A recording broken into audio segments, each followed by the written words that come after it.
C'est quoi l'amour? Shakespeare disait « L'amour est aveugle ». Dis Catherine, c'est quoi l'amour? Bah, c'est simple, tu sais, l'amour c'est quand t'as des papillons dans le ventre et tout. T'es sûr? Bon, écoute, je vais faire des recherches dessus et on en reparle. Bonjour, je m'appelle Catherine Troissé. Je suis psychopraticienne en kinésiologie, bioénergéticienne et coach en développement personnel. Moi, ce qui m'anime dans la vie, c'est de vous retranscrire, de vous partager toutes les vidéos, les lectures, toutes les discussions que j'ai pu avoir avec moi-même ou avec d'autres personnes, les expériences que j'ai pu avoir aussi, afin de vous aider peut-être à mieux vous connaître pour être plus heureuse et surtout plus épanouie. Alors avant de commencer cette vidéo, je voudrais vous dire mais vraiment un énorme merci pour tous vos commentaires, pour toutes les personnes qui se sont abonnées. Vous avez touché mon cœur. C'est très gratifiant, ça me fait vraiment énormément plaisir et ça va me challenger encore plus à faire des vidéos. Si vous avez des thèmes sur lesquels vous voudriez que je fasse des recherches et que je fasse des vidéos, n'hésitez pas à me demander. Moi, ce que j'adorerais, c'est que vous me voyez, mais moi, je ne vous vois pas. Le visuel, c'est bien, mais se voir vraiment, c'est mieux. Alors, marquez-moi d'où vous êtes. Et moi, j'habite Fréjus. Et peut-être qu'on pourrait s'organiser une sortie, tous ensemble, avec les filles et les garçons, parce que maintenant, il y a des garçons, je ne vous oublie plus. Et je trouverais franchement ça génial de partager ensemble, de se rencontrer. Enfin voilà, c'est encore un projet supplémentaire, mais ça serait sympa. Et encore merci, mais vraiment merci pour tous vos commentaires. C'est waouh, vous m'avez apporté du bonheur, mais vraiment beaucoup de bonheur. Aujourd'hui, je fais cette vidéo, c'est quoi l'amour? Ça m'a été demandé par une amie. J'ai toujours cru pour ma part que ça devait être un parcours du combattant pour trouver l'amour tel que nous le rêvons. Et en fait, je pense que le problème avec l'amour, c'est la définition que nous en avons. C'est ce qu'on veut nous vendre depuis notre plus tendre enfance, avec les dessins animés de princes charmants, ou que ce soit plus tard, dans les films romantiques, dans les livres à l'eau de rose, sur Internet. Mais en fait, je pense que ce n'est pas ça l'amour. Posez-vous la question, n'avons-nous pas des attentes très fortes, voire même irréaliste envers l'autre? Et nous, sommes-nous vraiment prêtes ou prêts à nous investir dans cette relation? Souvent, quand ça ne marche pas comme on veut, on se tire. N'oublions pas que personne n'est parfait, pas même nous. Vous savez, j'ai appris qu'on ne peut pas rendre véritablement une personne heureuse. Certes, tu vas pouvoir la faire rire, la faire sourire, tu vas faire en sorte qu'elle se sente bien, mais pour qu'une personne soit véritablement heureuse, il faut que cela parte d'elle ou de lui. C'est profondément, totalement hors de ton contrôle. Toi, tu seras juste la cerise sur le gâteau. Cet amour que nous recherchons, que nous essayons de créer, n'est en fait pas de l'amour. Pourquoi? Parce que comment tu définis l'amour? Tu définis l'amour en termes de plaisir et de désir. Ben oui. Si l'autre dans ton couple répond à tes besoins, à tes désirs, bah c'est cool, je l'aime, je le kiffe, voire même je l'adore. Sinon je me barre, je me tire, je le quitte, je ne l'aime plus. Mais c'est pas ça l'amour. Ça s'appelle un contrat. Tu assouvis mes besoins et mes désirs, ok, je reste. Je valide le contrat et je t'aime. Par contre, si tu ne le fais pas, je me casse. Je ne valide pas le contrat. Je te quitte. Je ne t'aime pas. Alors qu'est-ce qui se passe? On va chercher constamment quelqu'un qui va remplir ce contrat, qui va venir combler ce qui nous manque, qui va devoir remplir ce vide à l'intérieur de nous. Parce que nous-mêmes, on n'arrive pas à le remplir. C'est comme cela que vont arriver des disputes, de la colère, de la frustration. Et boum, on divorce. On se sépare. Si on regarde la définition du DICO, on nous dit que l'amour est un sentiment qui nous entraîne vers un être ou une chose. L'amour, tout le monde le recherche. On est tous à la recherche du grand amour. Et une fois qu'on l'a trouvé, on a peur. On a peur de le perdre. Cet amour, on a envie de le ressentir intensément. Et en même temps, quand on est amoureux, on a l'impression qu'on est aussi exposé à la souffrance. Bref, c'est à la fois sublime et terrifiant. L'amour, parfois on le teste. Quelque part aussi, pour ma part, on le donne. Il nous arrive aussi de le prouver. Mais au fond, ce que l'on veut, ce que l'on désire le plus au fond, c'est le préserver. C'est tellement beau l'amour. C'est tellement beau d'aimer et d'être aimé. Ok, on a survolé un peu tout ça. Maintenant, si on rentrait dans le vif du sujet. Alors, les filles et vous aussi les garçons, le truc, c'est qu'il y a une différence entre l'amour et l'état amoureux. Ouais, ça aurait été trop simple. Hein. Là-haut, ils nous ont pas facilité la tâche. Chaque relation est une danse qui se pratique à deux. L'état amoureux est celui qui arrive très vite, il est surtout hormonal. Du style, quand je vois Maroon 5 dans son clip Girls Like You, oh waouh, j'ai les papillons dans le ventre, oh waouh, qu'est-ce qu'il est beau, mais putain, qu'est-ce qu'il est beau, quoi. Oh Catherine, là, tu veux bien un peu redescendre sur Terre avec nous? Bon, ça va, on peut rêver quand même. Bon, écoutez, faites votre job, renseignez-vous s'il n'est pas célibataire. Bon, revenons à nos moutons, non, plutôt à nos amours. Bon, on en était où? Ah oui, bon bah tu vois l'état amoureux, c'est ça. Lui, son délire, son job, il est programmé pour assurer notre survie. Pour assurer la survie de l'espèce. Donc il va mettre tout un tas de trucs là-dedans et dans ton corps pour que tu idéalises l'autre en fait. Non mais attends, moi j'idéalise pas Maroon 5, il est vachement beau quoi. C'est pas vrai les filles, vous êtes pas d'accord avec moi? Tu vois, elles sont d'accord.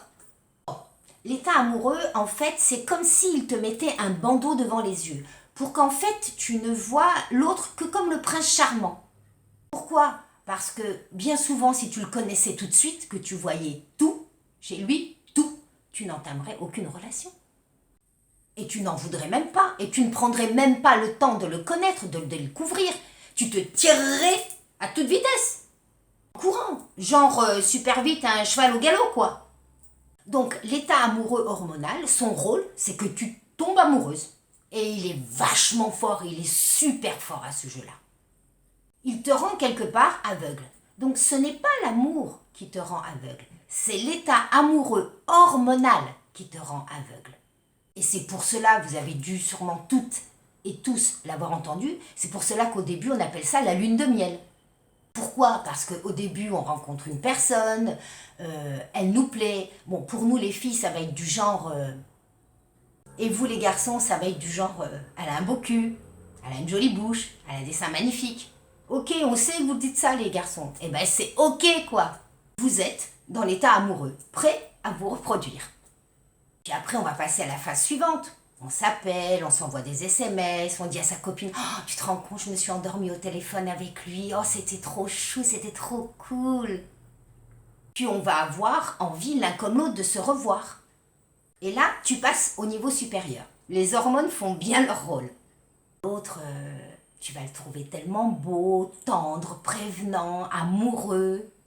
Tu vas te promettre monts et merveilles et tu vas y croire. Et tu te projettes que tu vas te marier avec lui, avoir des enfants.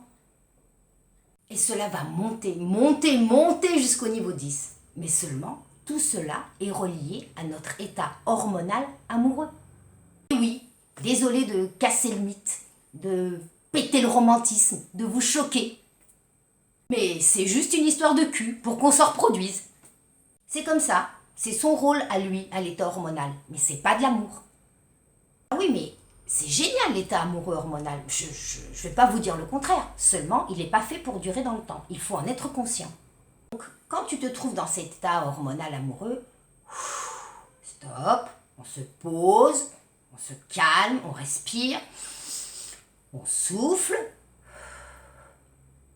En fait, tu n'en sais rien si c'est la femme de ta vie, si c'est la personne avec qui tu veux passer le reste de ta vie. Parce que tu ne le connais pas. Tu n'as pas pris le temps de le connaître. Tu te rappelles le bandeau devant les yeux? Tu n'as pas pris le temps de découvrir cet homme ou cette femme. Quand tu es dans l'état amoureux hormonal, tu lui dis « je te kiffe, je t'aime ». pourquoi on ne s'est pas rencontrés avant, mais on est vraiment fait pour être ensemble. Et en fait, tu ne peux pas encore vraiment le savoir. Tu ne peux pas savoir si c'est encore la bonne personne qui est faite pour toi. Parce que tu ne perçois pour l'instant que le côté pile de la pièce. Tu n'as pas vu encore le côté face. Alors certes, tu peux savoir rapidement si ce n'est pas la bonne personne, s'il y a par exemple des gestes, des paroles, des actions qui sont vraiment rédhibitoires pour toi, des attitudes auxquelles tu es intolérante. Alors il y a deux options. Première option, tu ouvres une discussion sur ce qui te pose problème et tu suggères un changement. Deuxième option, tu te casses, via, adios cette relation. Donc le piège, c'est que quand on est dans cet état amoureux hormonal, on a tendance à se mettre en relation avec quelque part un ou une inconnue. Et on a envie de créer un couple. Bon, là-dessus c'est ok, c'est tout ce qu'il y a de plus normal. Mais le piège, c'est que cela va t'emmener dans des enjeux relationnels, des projections à long terme. Rappelle-toi, tu ne le connais pas vraiment. Oh les filles, il coche toutes les cases que moi j'ai besoin, dont j'ai besoin pour me sentir heureuse. C'est l'homme de ma vie, etc. Mais quand l'état amoureux hormonal va retomber, parce qu'il va retomber, ton idéalisation de l'autre, ton waouh, il va redescendre. Et là, tu vas commencer à voir ses défauts, ses traits de caractère que tu n'avais pas vus au départ. Et qui, toi, vont te gêner peut-être un peu, voire beaucoup. Et qu'est-ce qui se passe? L'euphorie, les papillons dans le ventre, le sourire relève toute la journée. Tout ça, donc l'état hormonal amoureux, il redescend. Et donc, ta perception de l'autre va changer. Je ne voyais que tout ce qui était beau chez lui, il avait de l'humour, ou elle était gentille, elle était prévenante, elle était à l'écoute, il était tendre, affectueux. Et à présent, je me rends compte qu'elle est susceptible, que je dois faire attention à chaque mot que je prononce, car elle boude très vite, ou alors elle monte sur ses grands chevaux, elle part au quart de tour, ou alors je me rends compte qu'il parle sans cesse de ses ex, alors que moi je préférais plutôt avoir des échanges sur notre vie, notre futur, nos loisirs. Je me rends compte aussi qu'il passe le plus quart de son temps dans son canapé, qu'il est casanier, alors que moi c'est tout le contraire. Moi j'adore sortir, j'adore découvrir, visiter, et là ça devient compliqué. Il a fait son job, la survie, et puis il s'est barré, il s'est tiré. À toi de te débrouiller maintenant. Plus tu vas ou tu as idéalisé cette relation, plus la chute va être dure. Plus tu l'as vue comme la femme idéale ou l'homme parfait, plus tu vas être déçu. Parce que au fur et à mesure que tu vas la découvrir, la connaître, en fait tu vas te rendre compte que c'est pas la bonne personne pour toi, quoi. C'est pas celle ou celui avec qui tu vas pouvoir t'épanouir. Mais comme tu ne le connaissais pas en fait, tu te rappelles l'état hormonal amoureux, tu vois, Pretty Woman, c'est mon prince charmant. Donc tu ne pouvais pas vraiment savoir. Et comme tu es tombée amoureuse ou amoureux, et que tu voulais vivre quelque chose avec cette personne, que tu t'es engagé avec elle ou avec lui, ça va être plus compliqué pour en sortir, pour sortir de cette relation. Si elle ne marche pas en fait. Parce qu'en plus de l'état hormonal amoureux, tu vas avoir de l'attachement. Je ne pense qu'à lui, c'était tellement bien au début, la dépendance va aussi montrer le bout de son nez. Et tout ça va s'activer en même temps, alors que c'est pas le bon, c'est pas l'homme de ta vie, ou la femme de ta vie. Alors je vous ne dis pas de ne pas tomber amoureux ou amoureuse, tomber amoureux ou amoureuse, mais c'est génial quoi. Seulement avec le détachement suffisant pour se protéger, pour se carapater si la relation elle devient pourrie quoi. Parce que maintenant, vous savez, vous comprenez qu'on doit enlever le bandeau le plus rapidement possible. Parce qu'à ce moment-là, si elle ou lui n'est pas faite pour nous, on va s'en rendre compte qu'on n'est pas compatible très rapidement. Et c'est juste ok, quoi. Oui, l'état amoureux, c'est génial. Mais c'est vraiment génial à vivre. Mais rajoute à ça la dépendance affective et l'attachement, et tu cours au désastre. Donc, la différence entre l'état hormonal amoureux et l'amour, quand ton putain d'état hormonal amoureux t'a largué et qu'entre guillemets tu redescends sur terre. Et c'est là que la magie opère. C'est à cet instant-là que l'amour, le vrai amour, naît. Parce qu'à ce moment-là, si elle ou lui n'est pas faite pour nous, on va s'en rendre compte qu'on n'est pas compatible très rapidement. Et c'est juste ok quoi. Je connais beaucoup mieux cette personne. Certes, je connais ses qualités, mais j'ai vu aussi ses défauts. Je sais ce que j'aime chez lui ou chez elle, mais j'ai découvert aussi ce que je n'aime pas. Et en mettant tout ça dans la balance, parce que 100% parfait, ça n'existe pas, donc tout ce que j'aime, eh ben, ça vaut la peine. Ça peut me permettre de supporter ce que je n'aime pas. Et de là, il y aura vraiment une envie de former un couple. L'amour aura pris le dessus. Et une fois que tu auras dépassé cette phase, où voilà, on est en couple, on est ensemble, on a discuté, on a évoqué ce qui va, ce qui ne va pas, ce qui est un peu compliqué pour nous, et qu'on a trouvé des solutions ensemble par rapport à ça. Là arrive un engagement fort. Je connais cet homme beaucoup mieux. Et je suis prête à m'engager avec lui. Je n'ai plus ce voile-là devant les yeux. Je le vois tel qu'il est vraiment. Et là, c'est fort. C'est ça l'amour. L'amour, mais c'est juste la capacité d'aimer l'autre tel qu'il est, de ne pas vouloir le changer à notre image. C'est juste une envie d'évoluer ensemble pour que notre relation elle soit plus épanouie, plus belle. L'amour, c'est aussi je reprends mon pouvoir en assumant qui je suis et en travaillant sur moi. Comment je peux m'améliorer, mais aussi comment je peux améliorer l'autre. J'excite la meuf qui fait des vidéos pour dire aux gens comment leur conseiller de changer. Je me marre parce que tu sais ce que je crois? Je crois que je souffre de coaching aigu.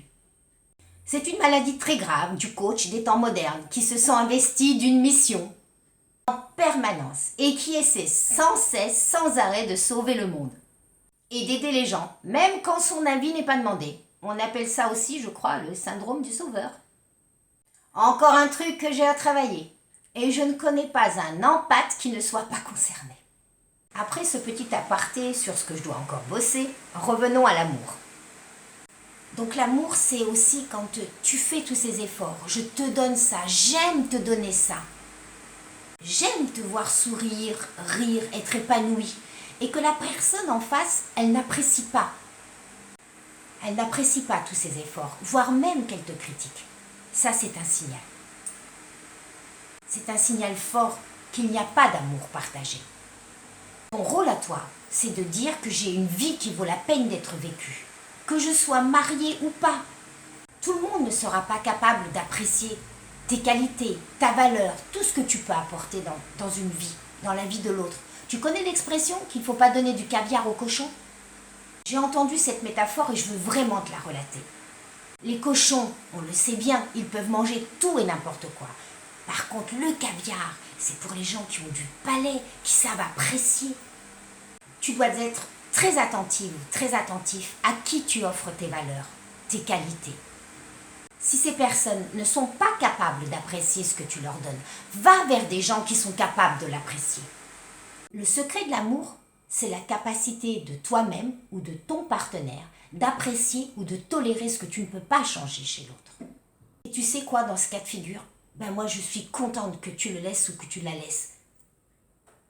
Parce que si cette personne n'est pas capable d'apprécier ta valeur, je trouve injuste que tu restes à côté d'une personne qui n'a pas compris la chance d'être avec toi. Tu sais, moi je pense que l'amour, c'est je ne suis pas là pour prendre, mais je suis là pour donner le meilleur de moi. Tu comprends bien que en amour, dans un couple, on est deux personnes à part entière et qu'on peut voir les choses de manière différente. Et pour moi, mais c'est juste mon avis, je n'impose pas mes visions, mes idées. Je vais plutôt aller me mettre à la place de l'autre, avec son vécu, ses expériences, ses blessures, son histoire. Je vais essayer de comprendre cette personne. Pour moi, c'est ça l'amour. On avance ensemble. C'est cette envie, ce désir de faire sortir ce qu'il y a de meilleur chez lui ou chez elle. De l'aider à avancer, à s'épanouir, à grandir, à devenir la meilleure version de lui-même ou d'elle-même. C'est ça l'amour aussi. L'amour, c'est un choix. C'est je décide de rester avec cette personne tout en connaissant entre guillemets ses travers. Je fais le choix de rester avec elle. L'amour, c'est un travail au quotidien. Mais quand tu vis ça au quotidien, c'est juste fabuleux. Mais qu'est-ce que c'est bon! C'est je fais le choix, je choisis délibérément de m'engager dans cette relation avec des choses qui vont peut-être changer ou peut-être pas. L'amour, c'est se sentir totalement en confiance, à l'aise avec ton partenaire. Du coup, ça veut dire que tu peux aussi te montrer vulnérable, montrer tes défauts, sans peur d'être jugé, critiqué. Tu n'as pas besoin de jouer un rôle ou de prétendre quelqu'un d'autre pour être aimé. Tu es toi, juste toi. Et ça, c'est trop cool. L'amour, c'est quand dans cette relation, le ou la partenaire devient après toi la personne mais la plus importante de ta vie. La différence entre l'état hormonal et l'amour, c'est quand les deux personnes vont commencer à se poser des questions l'un envers l'autre, des questions qui vont devenir de plus en plus personnelles. Ils vont vouloir, ils auront envie de mieux connaître l'autre. L'état hormonal, comme je vous l'ai dit, il peut être éphémère, tandis que l'amour, lui, il peut être permanent. L'amour donne des ailes, c'est bien connu. Il va faire on va avoir envie de co-créer ensemble, évoluer ensemble, créer ensemble un bonheur durable. L'amour, le vrai, il fait face au changement, aux pires tempêtes qui vont arriver dans la vie, aux pires choses qui peuvent arriver. Mais l'état hormonal, au moindre choc, c'est la rupture. La personne, elle se barre. L'amour, ça demande de l'écoute, de l'attention, du dévouement envers l'autre. Alors que l'état hormonal amoureux, lui, il ne s'impose rien. Les efforts, c'est pas pour lui. Et surtout pas les obligations sérieuses. L'état hormonal amoureux, au moindre problème, il explose. Alors que l'amour, il est basé sur des fondations solides. Il s'est construit, tissé au fil du temps. Et vous savez que quoi qu'il arrive, vous êtes deux. Vous êtes là, l'un pour l'autre. Vous vous épaulez, vous vous soutenez. L'amour, le vrai, il est capable de pardonner, même si c'est difficile. L'état amoureux, il s'en branle, il se carapate à la moindre chose qui le dérange, qui l'offense. L'état amoureux hormonal, lui, il est attiré par la beauté extérieure. Alors que l'amour, lui, il est attiré, il apprécie la beauté intérieure de la personne avec tout ce que cela peut comporter. L'amour, ça embellit ta vie. Le véritable amour, c'est « je n'exige pas ce que j'ai besoin pour mon petit ego, ce qui me manque ». Pour moi, l'amour aussi, ce n'est pas ce que l'on prend ou ce que l'on obtient de l'autre, c'est ce qu'il m'offre et ce que j'ai à offrir. Pour moi aussi, l'amour, c'est la véritable écoute. C'est qu'est-ce que je peux apporter de mieux à quelqu'un. C'est vraiment le plus beau cadeau que je peux lui offrir. C'est cesser de demander, de penser. C'est juste être présente là et écouter ce que l'autre a à nous dire. Le dialogue, c'est hyper méga important. Je ne cesserai jamais de le dire. Le véritable amour, c'est comprendre son partenaire dans sa réalité à lui. C'est ça la vraie communication. C'est se dire, ok, je ne reste pas dans mes croyances, dans ma bulle, que j'ai l'habitude de défendre comme un lion enragé. Mais je vais essayer de voir, de comprendre ce qui se passe dans sa bulle à lui, ce qu'il ressent. Et vous savez quoi? Moi, je pense que quand on aime vraiment de cet amour inconditionnel, c'est quand ce qu'on désire le plus pour lui ou pour elle, c'est qu'il ou qu'elle soit la meilleure version d'elle-même ou de lui-même. Qu'il ou qu'elle soit pleinement épanouie, pleinement heureux ou heureuse, que ce soit avec ou sans vous. Juste de vouloir son bonheur. Pour moi, le vrai amour ne s'obtient pas. Il s'offre, il se donne, c'est dans le partage. C'est de partager aussi ce qu'il y a de meilleur en nous, dans le but de nourrir l'autre pour qu'il s'épanouisse, qu'il soit la meilleure version de lui-même ou d'elle-même. Et je terminerai par ceci. Pour moi, l'amour, c'est je ne cherche plus à être aimé, mais à aimer. Mon désir, ce n'est plus ce que je peux prendre dans une relation, mais ce que j'ai à offrir à cette personne. L'amour, c'est aussi pour moi partager nos imperfections sans que cela ne tourne au drame. Et on peut s'améliorer aussi. Et là, on a tout le plaisir de se concentrer sur ce qui est chouette. Alors, regardez dans quel état vous êtes en ce moment si vous êtes en couple ou dans une relation. Si vous êtes dans l'état hormonal amoureux en ce moment, c'est génial. Cependant, à présent, vous savez maintenant que ce n'est pas la réalité. Alors, pas trop vite des plans sur la comète. Et si vous vivez le grand amour, chérissez-le. C'est un cadeau que la vie vous fait. Si cette vidéo vous a plu, n'hésitez pas à la liker, à la partager, à mettre des commentaires. J'adore vos commentaires. Ouh, j'adore. Je voulais vous dire aussi une chose importante qui me tient à cœur. C'est que je vous aime et je vous adore. À très vite.